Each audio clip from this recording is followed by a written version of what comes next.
There's no shortage of verdicts on the Chancellor's budget yesterday. The government will be taking more from us in tax overall than at any point since 1948. But the government insists it's cutting taxes. Our audience here in Cardiff will give us their verdict. Labour's run the devolved government here for over 20 years, with recent cooperation from Plaid Cymru. All the Westminster seats here are Labour too. But our audience here is a broad reflection of the electoral picture across Wales. They also want to talk about George Galloway and what does his election mean for our politics. And after the report into the murder of Sarah Everard, what can be done to root out toxic and dangerous police officers? Welcome to Question Time.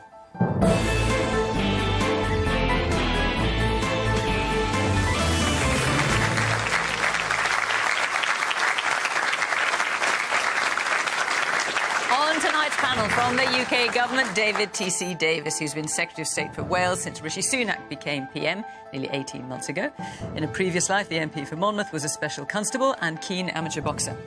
Labour's Nick Thomas-Symonds is Shadow Cabinet Office Minister and is heavily involved in organising his party for the next election, which is almost certain to be this year. He's MP for Torfaen, which is just a short drive from here. The leader of Plaid Cymru since last June is Rhun ap Iorwerth. Plaid are committed to Welsh independence and have 12 seats in the Welsh Parliament, or Senedd, where they work closely with the governing Labour group. Head of Economics and Politics at the global media giant Bloomberg is Stephanie Flanders. Before that, she was the BBC's economics editor and also chief market strategist with JP Morgan Chase & Co. And Gito Harry is a communications specialist, writer and broadcaster. He was advisor to Boris Johnson, both when he was London Mayor and then Prime Minister.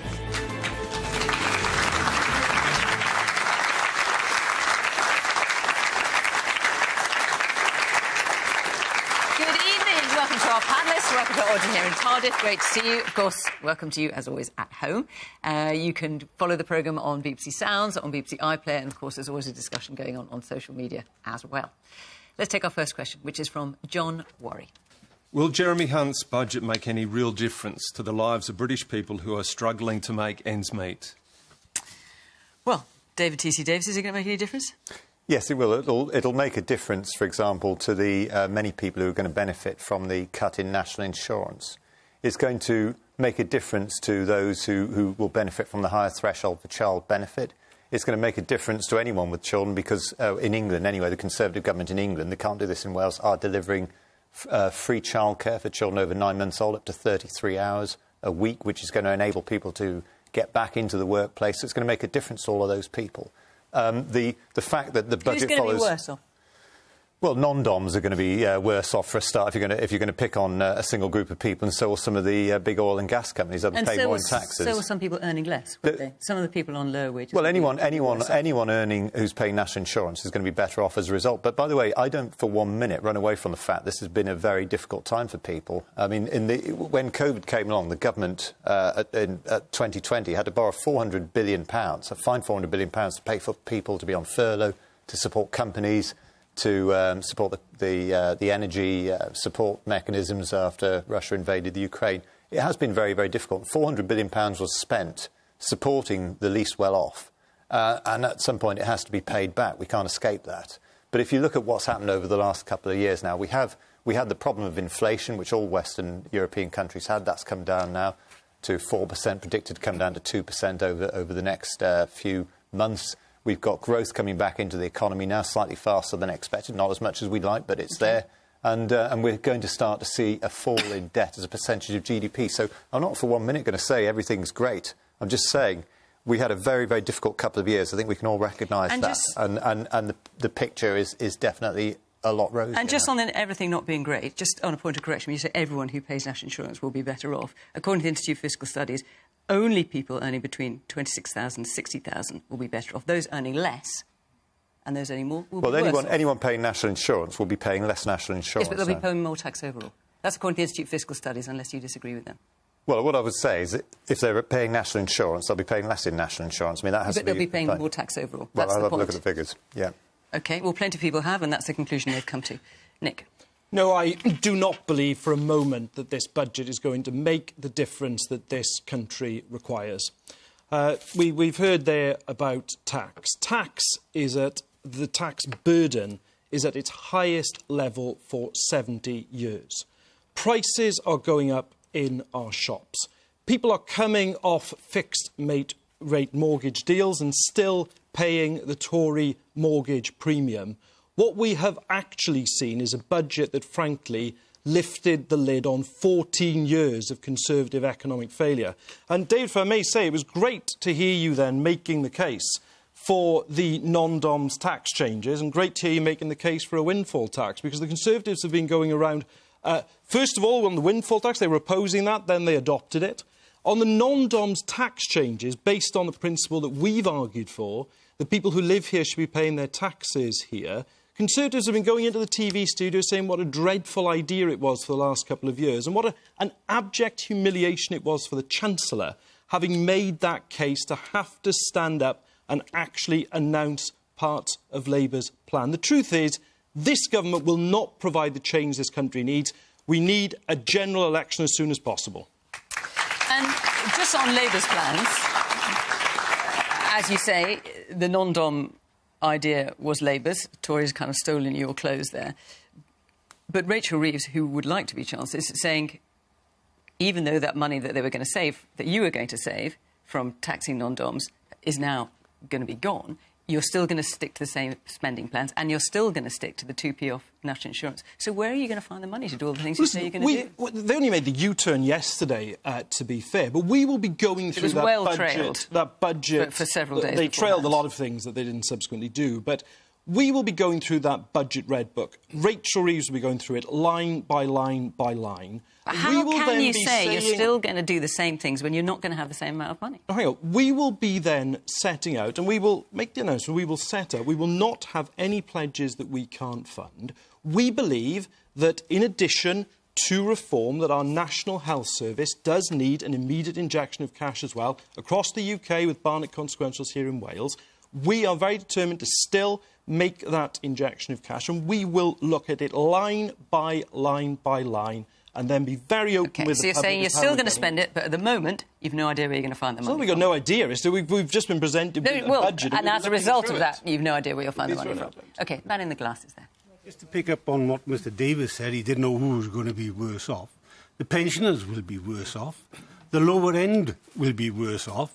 The better off will be those earning above average wages. And indeed, today we're reporting a man earning £70,000 is now able to claim child benefit. So that's your answer, Mr Davis. Everybody is worse off except the cronies of the government. Well, that's not really fair, sir. Pensioners have had a guaranteed inflation-backed rise every single year, and on top of that, there's been an extra payment that's gone out to pensioners over the last few years. We think that that's very, very important. The man there in the grey top with just a little bit further forward, yes. Me? Yes. Yeah, I think all political parties are saying the same thing. At the end of the day, all of this comes down to irresponsible government spending. And everybody's saying, oh, you know, like in this budget, we've reduced national insurance by a couple of %, but it's offset by other, you know, buy-to-let landlords are suffering. There's a big housing crisis. And it's all the time, it's the government's irresponsible spending, because then they don't earn the money, and it's us taxpayers that have to pick up the burden each time. So what would you like to see? I would like to see somebody that knows about business in politics that spends the money wisely without... They're just whittling money away, billions all the time. There's so many schemes out there, HS2, Rwanda, these wars. It's just been thrown away. Even during COVID, with the PPE, it's been a disgrace. OK. Let's hear from the woman in the same row, just a little bit further towards the middle. You can reach her. There you go. I just want to know where the Conservative government are with regards to reclaiming the money that was spent on inadequate PPE equipment, please. Well, absolutely. I'll get round the rest. I must get the rest of the panelling. Go on. Yeah, well, sorry. Well, if anyone has been found, there is a court case going on, so I'm not going to comment on that. But the fact of the matter is, it's been thoroughly investigated. I mean, I could point to vast amounts of money that have been wasted by this Labour government right here in Wales. We had £9 million to go and build a racetrack in the Valleys, for heaven's sake. £9 million. In fairness, you are being asked about PPE, yes, so let's answer that. How much of the money have you got back yet, and how much do you expect to get back? Fiona, let me just remind everyone, in the midst of that crisis, we had a worldwide shortage of PPE. We were all running out across the world. And the government, I was a minister in that government, we did absolutely everything we could to get our hands on every bit of PPE that was available anywhere in the world. And as it happens, we came close, but we did not run out of PPE. Now, some people took advantage of that, and there is a court case going on, so I'm not going to be specific. Some places run out of PPE, and they were using bin bags. There was no running out of PPE. There was no OK, there are nurses who would differ with you on that. It came very close. Well, if they were wearing bin bags, surely they were running out. Across the world, everyone's trying to get their hands on every bit of PPE there was. And that's why we did what we did. The normal rules, right? OK, but you're not actually answering the question. In fairness, you're saying, when are you going to get the money back? If you've got any evidence, and if anyone has any evidence of PPE that was wrongly supplied, they should come forward with it. And where they have done, and they have, that's being investigated, and rightly so. OK, you briefly want to come back in there. The government's own minister, Lord Agnew, walked away from the dispatch box in the House of Lords and resigned because he wasn't satisfied the Conservative government was doing enough to try and get the public's money back. We should appoint a COVID corruption commissioner who's actually tasked with going out there and getting the money back. Right, let me hang on. No, I'm going to move on. Because the substance of what we're talking about is, will Jeremy Hunt's budget make any real difference to the lives of average British people? This is John's question, who are struggling to make ends meet. Stephanie, will it? Look, to the comment that was made, we do actually have a Chancellor who was a man of business. He's lost money and made money in business. So I think, look, he's a pre-election Chancellor. Like any pre-election Chancellor, he's weighing up the needs of the economy against the quite desperate, urgent need of his party. I think if you judge it by that yardstick, as an economist, I would say it could have been a lot worse. You have the things he did politically that were important, the tax cuts primarily. He chose the tax cuts that would actually, on balance, be good for the economy, be better for the economy, getting people into work. He also did something important, even though it's true they have veered against rewarding pensioners. He was actually going out of his way to put money in the pockets of working younger families, and that's something that actually in 10 years of austerity under George Osborne did not happen. It tended to be, in fact, it was pensioners who were protected. So I think on those grounds you could defend it, but I do think we have to be clear. The idea that this was an appropriate time for tax cuts on any kind of economic analysis is crazy. And in fact, the Prime Minister has been saying today it was the good economic news we had on the economy that allowed us to afford these. That's just not quite right. If you look at the actual room for manoeuvre that the Chancellor was given when he started to draw up his budget was almost unchanged from the November autumn statement. And he's only managed to fund these £65 billion in tax cuts from borrowing more and from raising taxes elsewhere and from giving himself even less room for manoeuvre to meet that fiscal rule, even when the debt's going up. So I think that is quite hard to forgive from an economic standpoint, even though, you know, he's done at the margin some of the more sensible things. Okay, it's pre-election smoke and mirrors, and I don't think people will fall for it. And if I could sum it up in this way, I think it tells us what we have here. You're paying more and you're getting less back. You're paying more in that I think 7 million people will be either brought into paying tax for the first time or will be moved into higher tax bands because of this your freeze that continues on tax bands. So the tax burden is higher than it's been since 1948. And at the same time, there's going to need to be £20 billion of public spending cuts as a result of these bad decisions. And public spending cuts will lead to pressures on local government, which will lead to higher council tax. Goes round and round. People are paying the price here for a desperate government that are trying to buy votes, and I don't think they will be bought. OK. From the woman towards the back in the sort of spotty top. Yes. So I think the reality is that 2% cut will put about £49 in the poorest of society's pockets for the year, and that itself is not enough. That's less than £1 a week improvement in what they've got to live off. And when you take into account that everything else has gone up, that is a disgrace.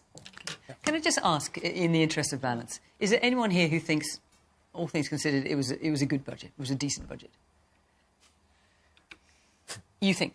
You're sort of saying that and you're shaking your head at the same time, so I'm not sure. Go on, let's hear what you've got to say. What I'm going to say is that we're going to have to pay taxes. We're going to have to bite the bullet. We've got to give our children the education. Absolutely. We've got to give the elderly their care. We've got to give the schools money. It's got to come from somewhere. Nobody's given us the particular answer to this. So we've just got to bite the bullet and get on with it now, unfortunately. You know, it's just, he's damned if he does and he's damned if he doesn't. OK. And I think that stands for all politicians, not just the Conservatives. Yeah. Get it? I think memories are very short. Only a year or two ago, there was a handout worth £37 billion to help cushion the blow of sky-high fuel bills. That was a very civilised and generous thing to do. But nobody is going to vote this year saying, I'm grateful to the government for actually helping us out when that happened. It's gone. It's forgotten. It's spent. And the tragedy for me is that, as the question implies, is always about what can I have today? What more can you give me? What I would like to see, and that all the dynamics in our politics is wrong on this, I'd like to see a government that's freed from pain relief today to decide what is the cure for tomorrow. And the most encouraging thing in the budget for me were those moves to try and address the potential of harnessing technology, for instance, to grow the economy and improve public services, so that if we are in a situation in 10 years' time, we don't come up against another cost of living crisis. If previous governments had invested in renewable energy, not backed off from that, another previous government had backed off from nuclear, if they'd invested in that, we would not have suffered for the cost of living crisis we had this time round. And so we need a government that does look longer term than just satisfying this craze from voters for help tomorrow, help next week, help with this particular year. If you do that, there's no money to do anything worthwhile that gives us a prospect of a better country for our kids down the line.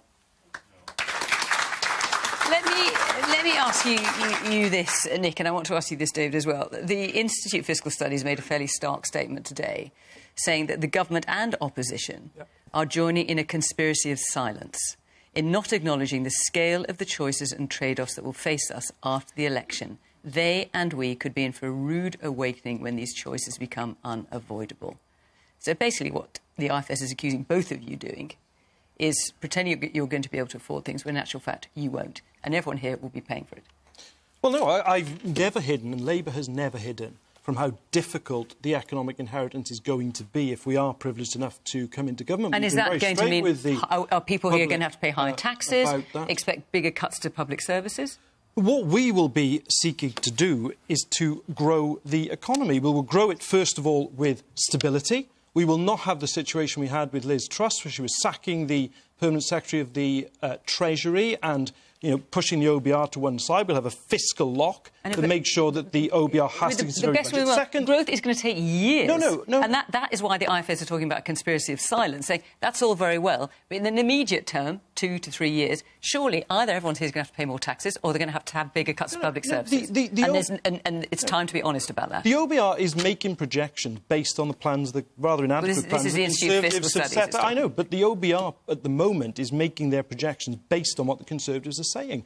We would then, in addition to that stability, we'd be looking for investment. We want to create a national wealth fund. We want to bring in private sector investment too for the jobs of the future. And we need reform. So how bad should we expect it to... Were you to get into power, how bad should we expect it to be? Should we expect also to be paying the greatest level of tax since 1948 for some time to come? We want to bring the tax burden down. And you were asking me earlier about funding, and the point I was making is this. We will, for every single spending pledge we make, the public will know at the election exactly where the money is coming from. But hang on. Let's not have an example. Let's just put this question to you, because I'm not asking you to criticise Labour. I'm asking you to defend your own record, which is you are also accused of joining in a conspiracy of silence in not acknowledging the scale of the choices. So, for example, the cuts that, should you stay in government, we should expect to public service departments where their spending is not ring-fenced, such as NHS, they will be significant cuts that we will have to we've made sure that NHS spending in England is protected. The only place we've seen but what about the other departments? The only place we've seen cuts to the NHS prisons, is in Wales. Local government, we've put 20,000 extra officers on the street. Can I just point out that Nick is saying that Labour can somehow find a way to cut taxes, but at the same time increase public spending? It does make sense when you look at what their policies are on oil and gas. OK, what about your policies? I'm asking you to shut down the oil and gas industry. David, I'm asking about your policies. Your policies. How should the Conservatives win the next election, how big a cut should we expect in the departments of spending, such as local government, which obviously includes large areas of social care. How big should we expect those cuts to be? You shouldn't expect cuts, because we've already demonstrated over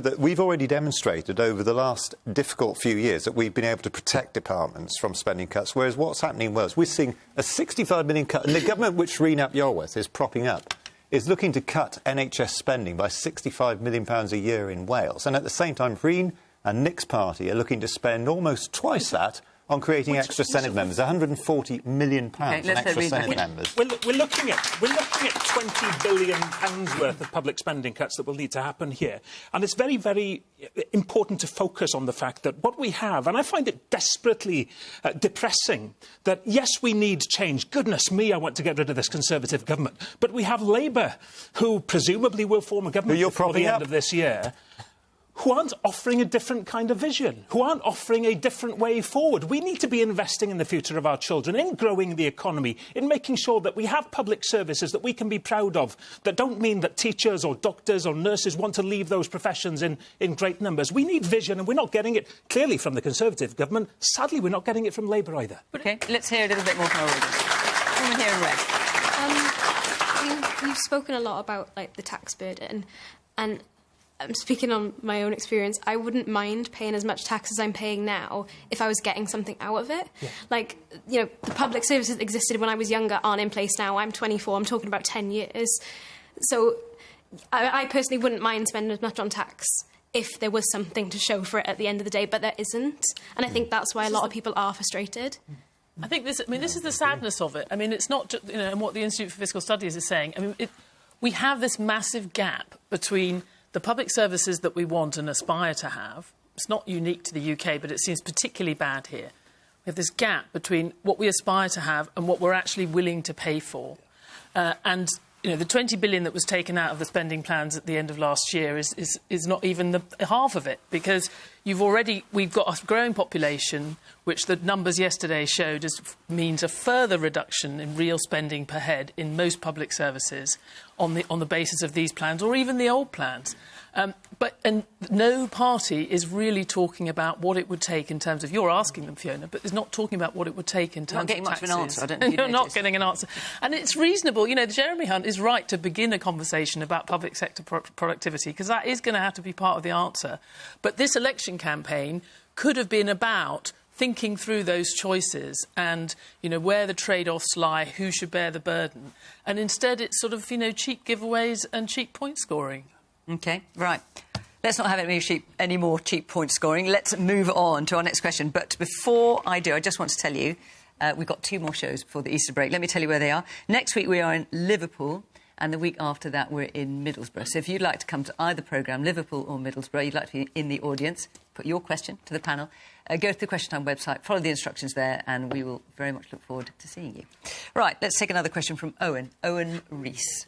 How worried should the Conservatives be about Reform UK and Labour about George Galloway? How worried should the Conservatives be about Reform UK, and how worried should Labour be about George Galloway, who, of course, just won the by-election in Rochdale? Nick, do you want to kick us off? Look, I don't tend to worry about other parties. I worry a lot more about my own and making sure we're making a positive case. But I'll tell you what I do worry about. I do worry about the politics of division, because I think that is a serious issue for our country. And I'm sorry, by the way, that the voters of Rochdale had no endorsed Labour candidate to vote for, and we do bear responsibility for that. I'm quite open about that. But we do have a responsibility as well to have an excellent general election candidate in place for Rochdale, and we'll be doing absolutely everything to win that seat back. And by the way, it'll be won back with a message of bringing communities together, not driving them apart. So when George Galloway says, you know, he is going to make sure that Keir Starmer doesn't win, he's going for Angela Rayner's seat, how much does that concern you? Well, it's bizarre, isn't it? Because if that's what his position is, what he's in effect saying is that he wants the Conservative government to continue, which I think is just a bizarre position. We won't be concerning ourselves with, as I say, particular attacks in that way. What we will be doing, Angela Rayner, by the way, absolutely brilliant Deputy Leader and Member of Parliament, will be campaigning in a positive, strong way. Reform UK, David. Well, again, like Nick, I don't worry about other political parties. Well, you must, come on. Reform UK are taking some support from the Conservatives. Are you saying you're not remotely concerned about that? There are people who are concerned about immigration in this country who are tempted to vote reform, who are giving out a very simple message. And my message back is, look, I would urge people to think about supporting a moderate centre-right party with a reasonable position, which we have on immigration. We welcome immigration. We welcome the contribution that is made by those who've legally come here from countries across the world. An enormous contribution has been made. At the same time, we think there are rules that need to be followed. It's obviously unacceptable that 50,000 or so people a year are coming illegally into this country. We don't really know who they are. And we are doing something to stop that. Is talking more about legal migration, which has soared under your government. Well, it has where people have a contribution to make and are coming in within the rules. I welcome that. I think that's a good thing. Maybe the numbers. The Prime Minister says it's too high. It is, and the numbers will be brought down, but they'll be brought down in a legal and a reasoned fashion. And what I would say to people tempted to vote reform is that they don't really have an answer. They're not going to be able to put a government in place. We can do that. We can address these concerns, but we can do it in a moderate and sensible way. And I regret the fact that there are people coming into. I'm not naming anyone in particular, but there are people out there on social media in particular and trying to get elected who may be expressing views that are quite divisive and unpleasant, and that's something I hope we can avoid in this country. Do you mean Lee Anderson? No, I don't mean Lee, actually. No, I don't mean Lee. And I think, you know what, I think we also have to be careful about, and this isn't you, Fiona, but there's an element on the left who's sometimes quite patronising towards people who they disagree with, and I've felt that myself. Patronising towards people who haven't been... Well, no, I only mentioned it because the Prime Minister said his remarks were unacceptable. But there is an element of people on the left who I've found to be patronising towards people who've got different views to them on Brexit or on immigration or on certain other matters. And I think that they need to realise that they're sometimes creating a problem that they're perhaps seeking to avoid in terms of calming people down rather than having a go at them. So, Gitto, we have Reform UK, we have George Galloway. Obviously, Reform UK have a lot more support than George Galloway. Neither Nick nor David say they're remotely worried about either. I think they're mirror images of each other, and you could almost say that Nigel Farage, when he grows up, would like to be George Galloway, somebody with extremist views who also manages to get elected, which he has singularly failed to do into the Westminster Parliament. So I have felt for years that the Conservative Party gets hysterical about these fringe groups on the right, and they feel like appeasing them and running off in their direction, and arguably Brexit was the result of an overreaction to the prospect of losing votes to the right. They should have ignored these people and left them at the fringes where they belong. The Labour Party has taken a long time to isolate the lunatics on the left wing of your fringe. The problem at the moment is the Conservative Party, there are good, decent people who are tempted to move in the direction of these people. Just got to isolate them, leave them out, and focus on delivering what people really do want, which is not crazy rhetoric and the promise of simple solutions to complex problems, but an honest debate, true solutions, and a focus on the long term. OK. Woman at the very back. Hi. I just wanted to say, regardless of what you think of George Galloway, I think what he offered was an alternative to the Conservative government and the Labour government that were there at the present. And I think people are so disillusioned with both the Tory government and with Labour. I mean, Labour, obviously, in that case, were not offering anything. Well, no, they were. Had to withdraw their candidate. No, they did, yes. But still, the majority, I think, of the people did. He had a huge majority. And next to that was an independent. Then I think it was the Conservative, maybe, or another one, and then Labour. But certainly George Galloway got a sizable, I think it was 6,000. He got quite a large majority, yeah. And I think it's him offering an alternative and actually him being quite vocal about something that I think has been really poorly managed by Labour and the Tory government, is the crisis in Gaza, and him actually giving Gaza a voice. I know he didn't just... I saw a little bit about his campaign, and he did obviously run it quite... You know, he did mention Gaza quite a lot, and he obviously did mention what he was going to do for Rochdale. So, it wasn't purely on Gaza. But a lot of it did give people hope that actually somebody in the political classes are listening to general people's voices, how abysmally they think that that's been handled, and they want somebody to be able to go and speak in the Houses of Commons, to actually share the view of the majority of the population who do want a ceasefire and We all want a ceasefire. your government hasn't even called for one. No, we've called for a permanent, sustained ceasefire. We all want a yeah, ceasefire. no, We're all troubled by what goes on out there. It's not the same thing. With all due respect, very... Hamas are not going to stop firing rockets at Israel, and they've been firing them in the last few days. But you can call for a cease. What you're trying to do there is create like a symmetry between the Israeli military and what Hamas have got. They're completely different levels. But they've all got to stop, right? That is the definition of a ceasefire. So that means Hamas have got to stop firing. So call for a ceasefire and ask both parties to stop. But the Conservative government haven't done that, and Labour haven't provided any opposition to that, which meant that your government is allowed to run unchecked. I hear what you say, and you make your point well. I'm just going to bring some other people in as well, if that's all right. Yes, the woman there in the grey top, I think. So the budget on Wednesday was reliant on immigration to increase, and yet the Prime Minister has said that immigration is too high. So something doesn't balance with regards to your economic forecast and what your Prime Minister is saying. OK. This man here in the front. Can we get a microphone? Man here in the check shirt, yeah. Election year, rabbits in headlights, all of you. You're all rabbits in headlights.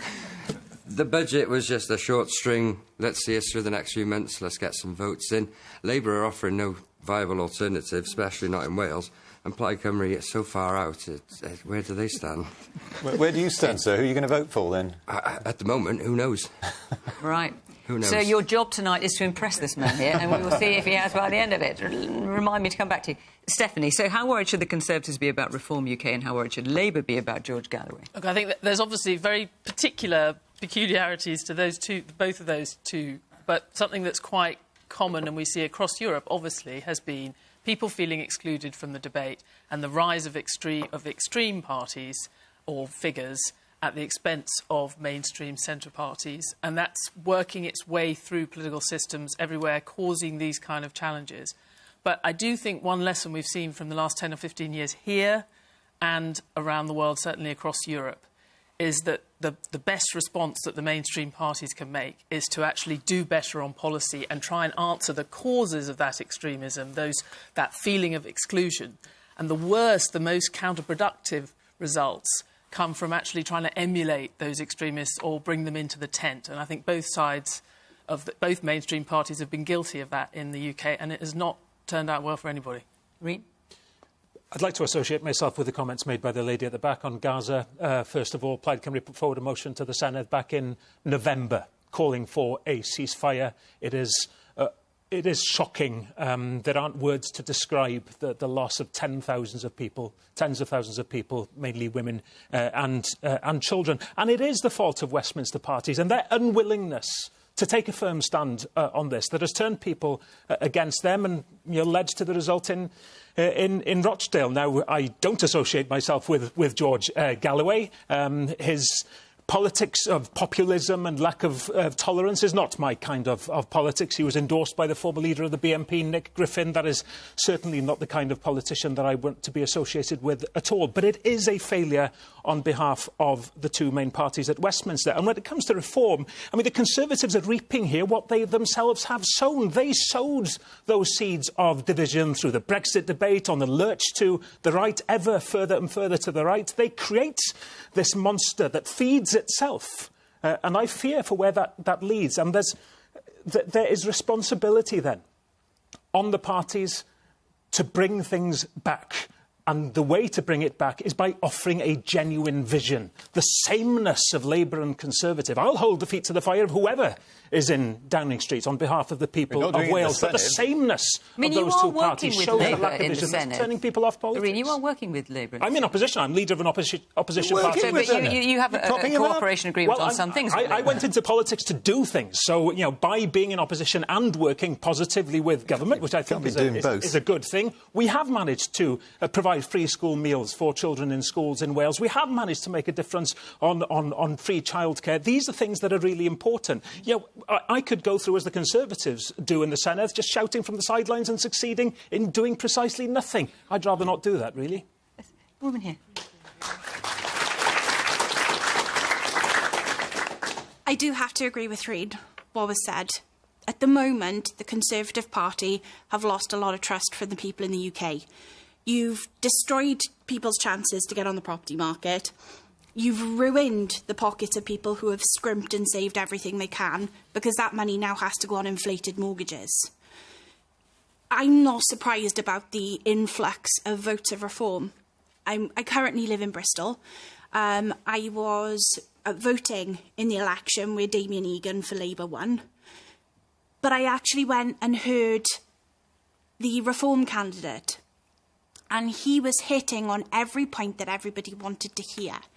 And Richard Tice was making it incredibly clear, you have damaged the UK, and I don't think you can fix the damage you've done. And I think it's time for you to get out. What was he offering you that made you, that appealed to you? So there was a lot about education and reducing a lot of the trans debate that's going on at the moment. He was also talking about legal migration, how there should be a one-in, one-out policy. There's over 450,000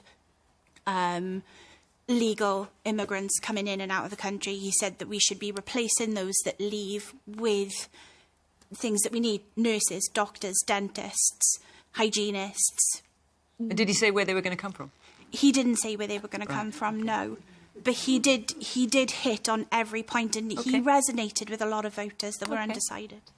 Man in the pink and white top. If both main parties have largely homogenous policies such as net zero and their opinions on the Gaza-Israel conflict, then can it be argued that democracy has failed us? OK, let's hear just a little bit further forward. I think you asked the question before. Is it John? Was that... Yes. I think we shouldn't dismiss George Galloway. I think people are disgruntled with all the policies, the main political parties and that, and I think they've lost touch with the public. And I think people are screaming out for change and screaming out for leadership. Okay. And this is a dangerous time, I think, for politics. Yeah, but it's a great time for fringe people and fringe parties and that to come to the surface. OK. I'm going to move on. Take another question. From Bharat Narbad. Oh, there you are. Since police officer Wayne Couzens' conviction for the murder of Sarah Everard, there have been countless examples of racism, sexism, homophobia and other misbehaviours in the police. What can be done to root out this toxic culture? Now, Bharat, I had a little look into you since we selected your question, and lots of you wanted to talk about the police tonight. The reason we chose your question is because you were in the police until relatively recently. So what do you think can be done to root out this toxic culture?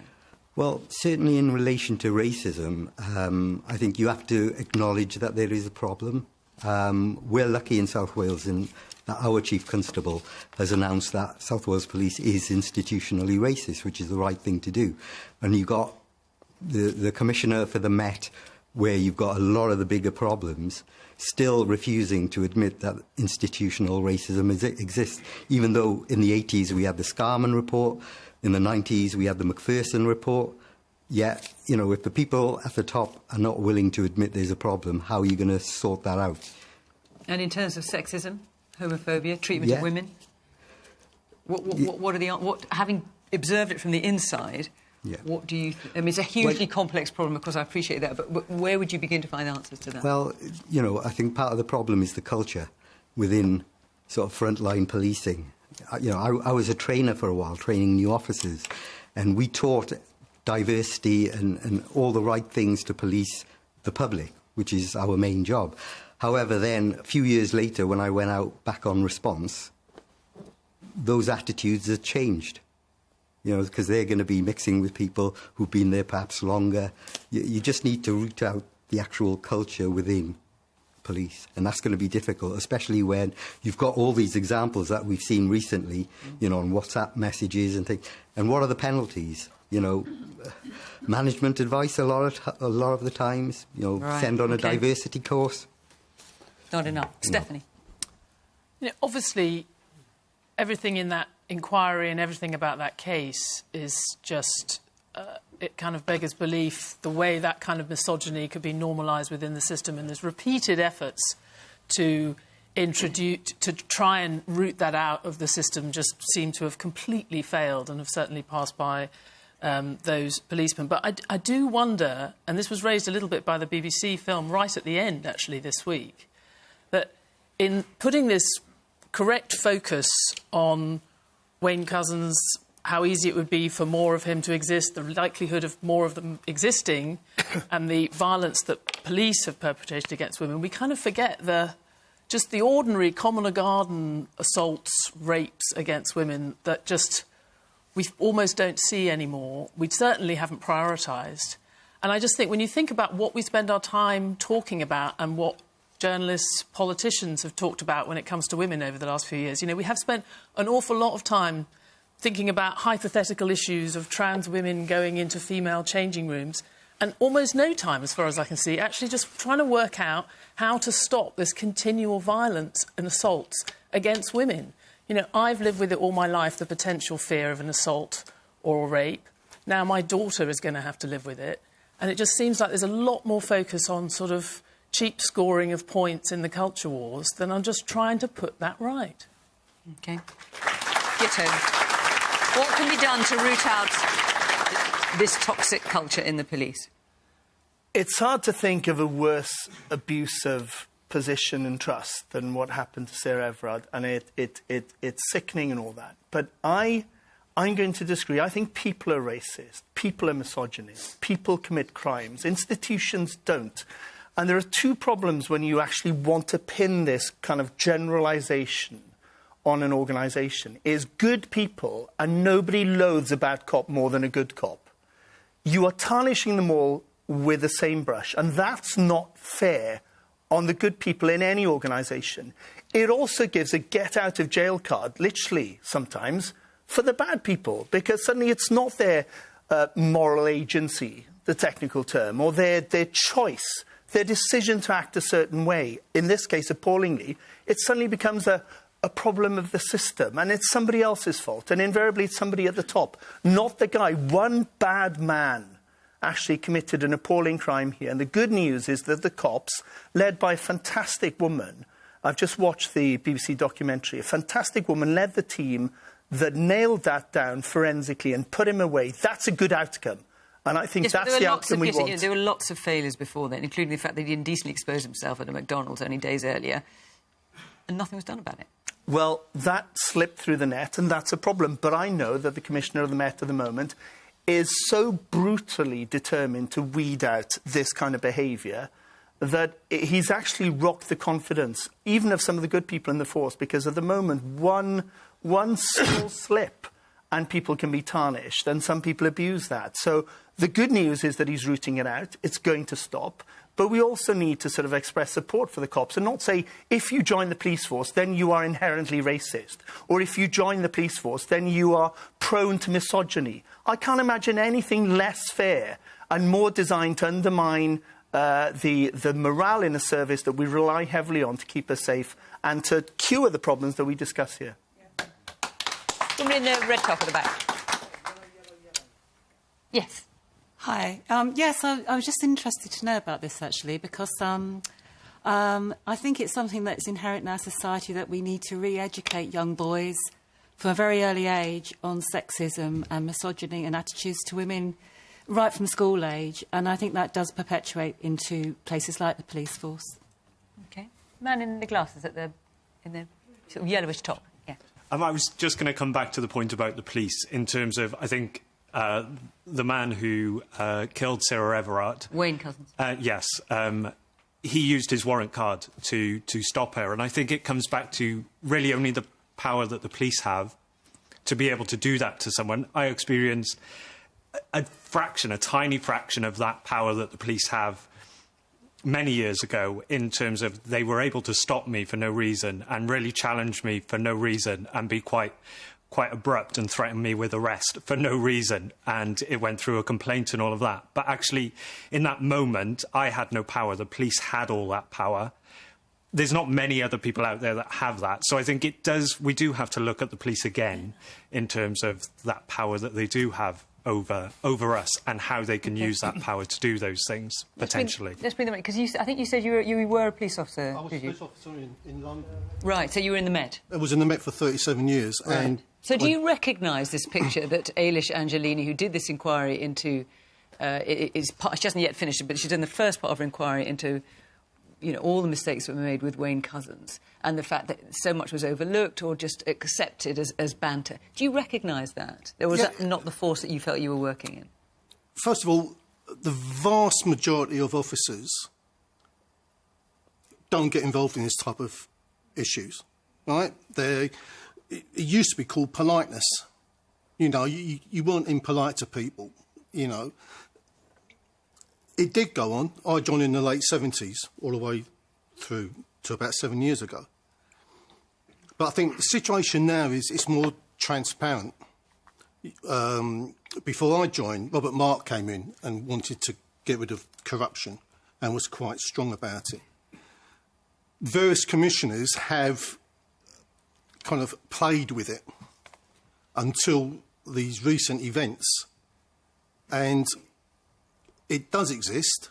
It needs to be rooted out.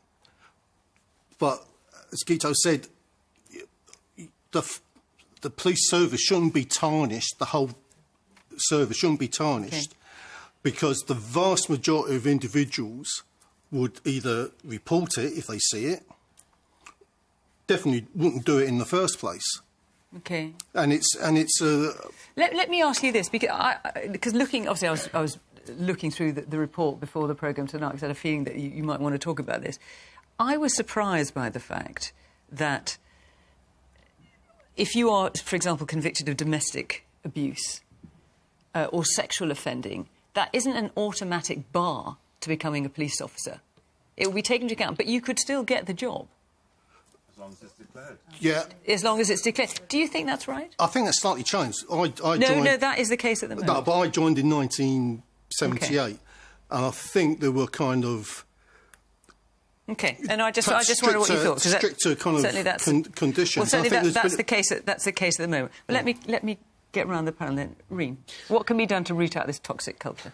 At the end of the day, it's leadership, and I thank you for the question. And this means so much to you because you've served, and the police means so much to you, and the police needs to mean something to all of us. We police by consent.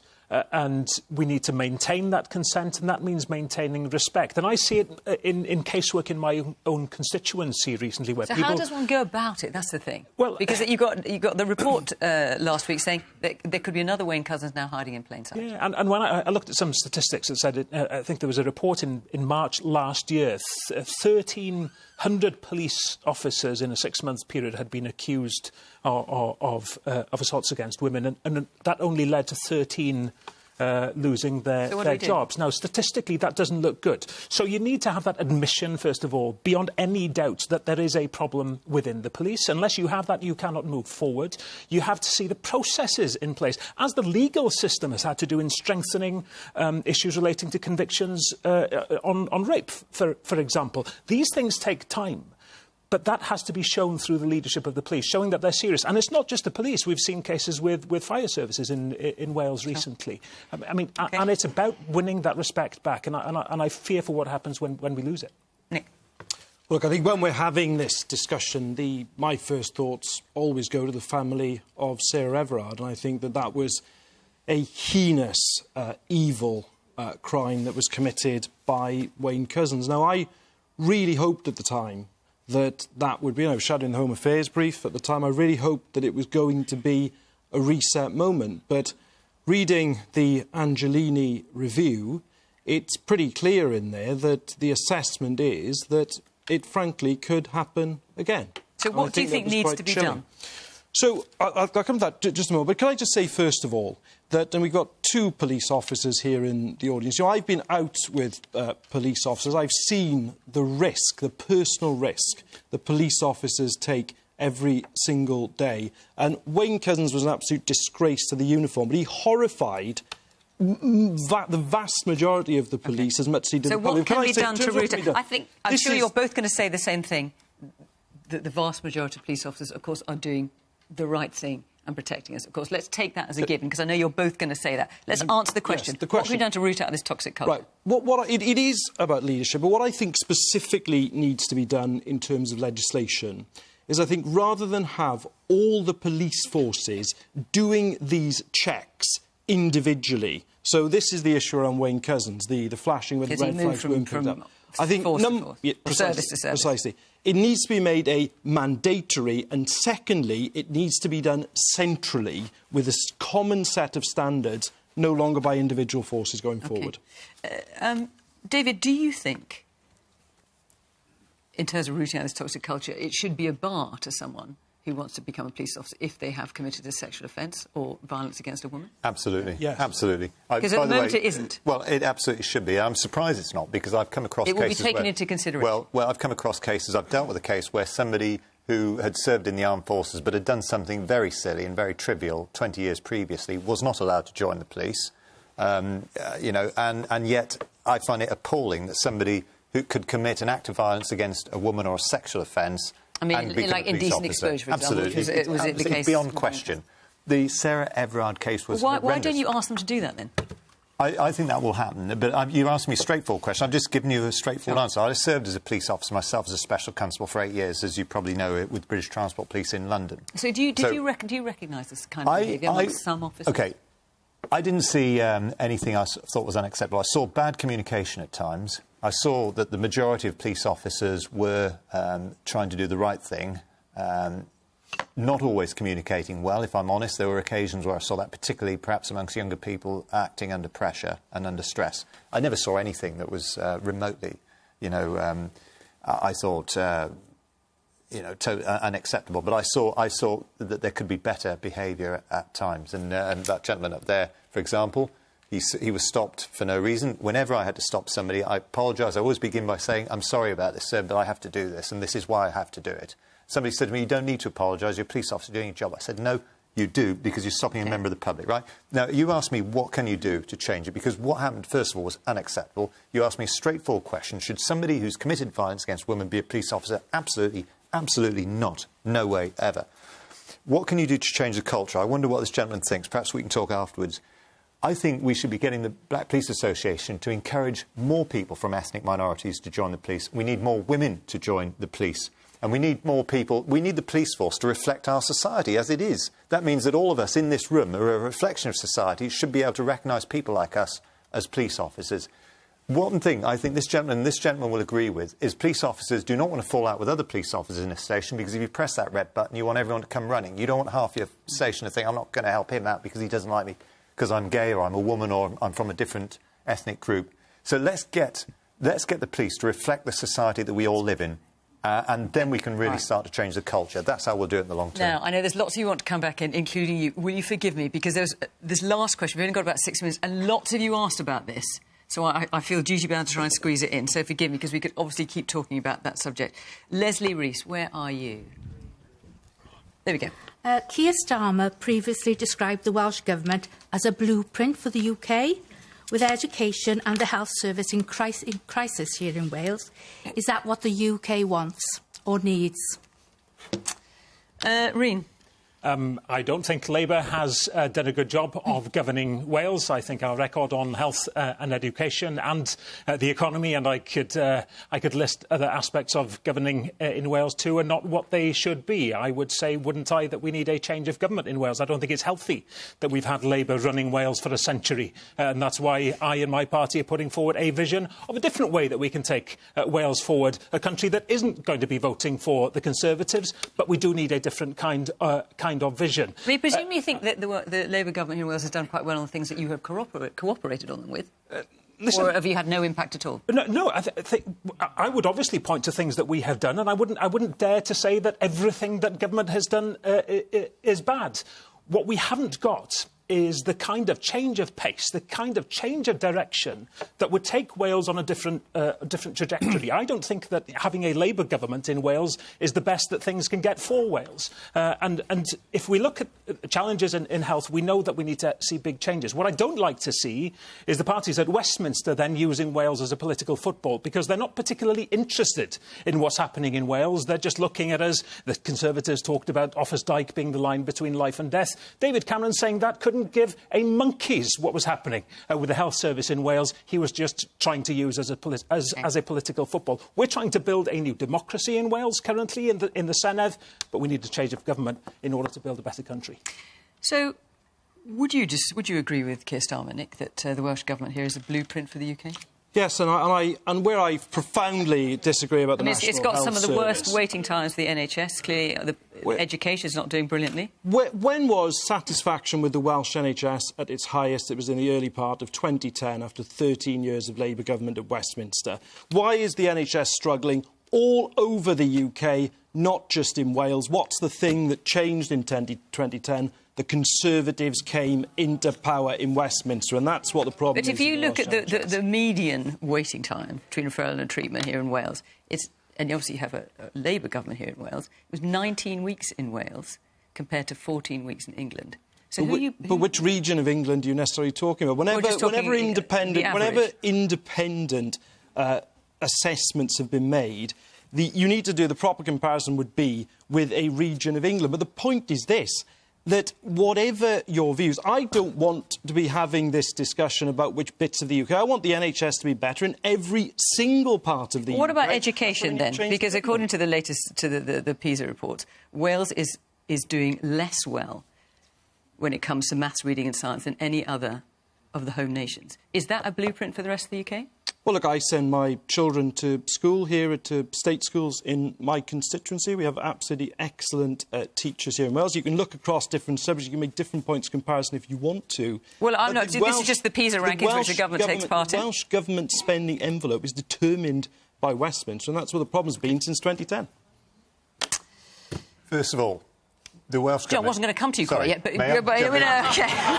So you're chomping at the bit. I do give a monkeys, because I've also sent 3 children through the local comprehensive school, and they have less chance of getting GCSEs and A-levels because they went to a state comprehensive in Wales. I care about the NHS, because when I rang an ambulance on 999 for my father-in-law, he had to wait 15 hours for it, and he had to wait for about 6 hours outside the hospital in Nick's constituency, where they've had to build fans to blow away the diesel fumes from ambulances which are waiting 6, 9 or 12 hours. In fairness, the NHS in England is not doing too well either, as I'm sure you've noticed. Let's do the comparison. 20,000 people in Wales have been waiting more than 2 years for an operation. In England, with 20 times the population, it is none. None have been waiting more than 2 years. That's the difference. But the waiting list has grown elsewhere. We've got the Welsh government bringing in transport policy. I mean, blanket 20-mile-an-hour speed limits. No new roads being built anywhere again. They've just legislated to allow road charging to be levied on the M4. We haven't got the childcare that is going on. Nick, just let me finish. And No road Nick, charging. how do you defend £140 million for a whole load of extra Senedd members in Cardiff Bay when you can't sort out waiting lists? OK, let me say this. I'm really sorry, but I've got a minute and a half left, so you're going to have to be super quick. All right. I mean, the call to stop all the point scoring is not doing very well so far. Look, you've got to compare like with like. I mean, just as an economist, you look at Wales has got a much more deprived population, much older. I think at the very least you have to start this conversation trying to compare like with like. But we are going to be doing different things. Someone mentioned at the beginning, you know, the United Kingdom is not so united anymore. We've got more devolution, and I think we should be trying to encourage, if we have some experimentation, then people have to recognise that there are going to be differences in different places and try and learn from them rather than just score points. What have I got, 30 seconds? You've got 40. Sorry, I'm really sorry. I was a huge supporter of devolution, still am, mainly because I did not want Wales forever to be like a little kid moaning that nasty Tories in Westminster were not giving it the money to do what it needed to do. We've had devolution for 25 years. Unfortunately, we've ended up a one-party state. One-party states, if they're not corrupt, they're complacent. And there's a complacency in Welsh politics that means tragically on education, on health, on child poverty, which is the personal thing that you care about most. It's gone backwards. Not to mention the lack of any economic growth strategy. And Wales has got to pay its way. And if you dream of independence for Wales, the first step is to generate wealth, not just go find other ways of handing it out. And that's the final note for me, I think, on that. Diolch yn fawr I chi gyd. Where has the time gone? I don't know. I am so sorry not to bring you in on this because lots of you want to speak, so forgive me for that. Our hour is over. We're over our hour, is what I mean. So thank you very much to the panel. Thank you to all of you for coming along here tonight. And, of course, thank you to you at home for watching from Question Time in Cardiff. Bye-bye.